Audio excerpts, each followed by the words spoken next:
Today, 10 investigates an effort to rethink emergency response, but some say it doesn't go far enough. 3,000, that's how many times Columbus's specialized 911 unit has been dispatched this year for mental health crises. Tonight, 10 investigates reporter Rochelle Elaine spoke to a group that brought their concerns to our 10 TV Listens town hall in Eastland. And they told us they're hoping to expand that program by putting a major change on an upcoming ballot. In January of 2017. 911, what is the address of your emergency? 3271 Medina Avenue. Columbus dispatchers took this call from Jerron Thomas with a shocking level I need an ambulance. of foreshadowing. That feels like I'm going to die or something because I keep hearing these voices. An autopsy report shows Thomas did die 9 days later of cocaine-induced delirium and cardiac arrest that cut off oxygen to his brain. Records show that responding officers used force on Thomas before he was taken to the hospital.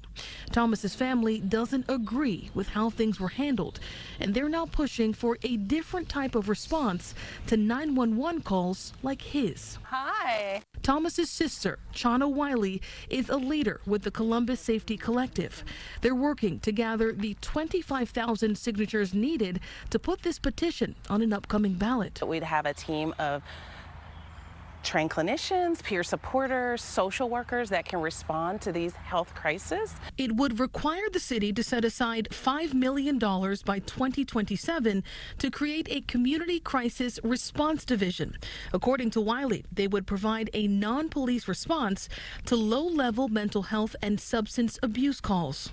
Now, it's important to note the city already runs several similar programs called the Alternative Crisis Response. And this year alone, the city set aside $7.5 million to keep them going. So we asked Wiley about it. What would make this initiative different than some of those pilot programs? Well, what makes this initiative different is that, for one, it's not a co-responder model.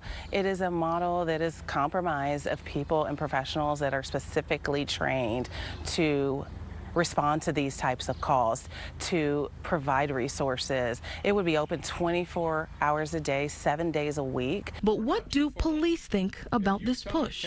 We asked the local union president. It sounds like this really hinges on dispatch, getting it right and figuring out who's the appropriate responder. Which is very hard because sometimes when people call, what they send you for is not what you find. While Lieutenant Brian Steele worries about the safety of those responding, here's why he says the FOP ultimately supports this push. The bottom line, if someone's in a mental health crisis, we want to get to them, we want to get to them quick, and we want to get them the help they need, and maybe that is not the police. And as she continues to collect signatures, here's why Wiley says you should care too. Because it could be their neighbor. It could actually be them themselves, because you don't have to have a diagnosis to have a bad day. In Columbus, Rochelle Elaine, 10 TV News. Rochelle, thank you. And as we wait to see the outcome of this ballot initiative, we're also learning more about existing options in our community for mental health crisis response. 10 TV spoke to people who work at Adam H and run a mobile crisis team in partnership with Columbus Police, Public Health and Public Safety. It is a 24/7 program, but right now, to directly access it, you have to call the Suicide and Crisis Lifeline, which is 988. Adam H says it is working with 911 dispatchers to help streamline that process.